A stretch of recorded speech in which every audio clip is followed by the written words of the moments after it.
বাংলাদেশের জার্সিতে খেললেও দেশের মাটিতে এখনও খেলা হয়নি হামজা চৌধুরীর। খুব শিগগিরই সেই অপেক্ষা ঘুচবে তার। এই উইন্ডোতে ভুটানের বিপক্ষে একটি প্রীতি ম্যাচের পর সিঙ্গাপুরের বিপক্ষে এশিয়ান কাপ কোয়ালিফায়ার ম্যাচে খেলবেন তিনি।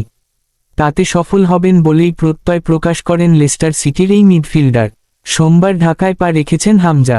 সেখানে তাকে দেওয়া উষ্ণ অভ্যর্থনার জন্য সবাইকে ধন্যবাদ জানিয়েছেন এবং ম্যাচে সাফল্যের ব্যাপারে আশাবাদ প্রকাশ করেছেন তিনি। আগামী 10ই জুন সিঙ্গাপুরের বিপক্ষে নামার আগে 4 জুন ভুটানের বিপক্ষে প্রীতি ম্যাচেও খেলতে দেখা যাবে তাকে।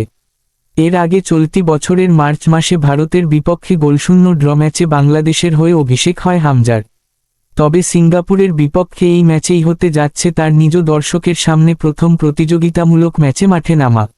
বাংলাদেশ ফুটবল ফেডারেশন এক ভিডিও বার্তায় হামজার বক্তব্য প্রকাশ করেছে, যেখানে তিনি বলেন, হ্যালো, আসসালামু আলাইকুম সবাইকে। আবারও এমন উষ্ণ অভ্যর্থনার জন্য ভক্ত, মিডিয়া এবং সাংবাদিক বন্ধুদের ধন্যবাদ জানাতে চাই। দলের সঙ্গে দেখা করতে এবং দুটি গুরুত্বপূর্ণ ম্যাচের প্রস্তুতি নিতে মুখিয়ে আছি।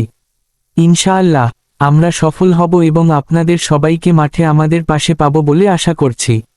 এর আগে সিঙ্গাপুর ম্যাচের জন্য 23 সদস্যের দল ঘোষণা করেন বাংলাদেশের কোচ হাভিয়ের কাবরেরা। হামজার পাশাপাশি কানাডা প্রবাসী ফুটবলার শমিত সোম ও ইতালি প্রবাসী ফাহামেদুল ইসলামও জায়গা করে নিয়েছেন এই দলে। ধন্যবাদ ভিডিওটা শেষ পর্যন্ত দেখার জন্য। লাইক, কমেন্ট আর শেয়ার করতে ভুলবেন না। সাবস্ক্রাইব করে আমাদের সাথে থাকুন। কেমন লাগলো জানাবেন নিচে। আগামী ভিডিওতে আবার দেখা হবে ইনশাআল্লাহ।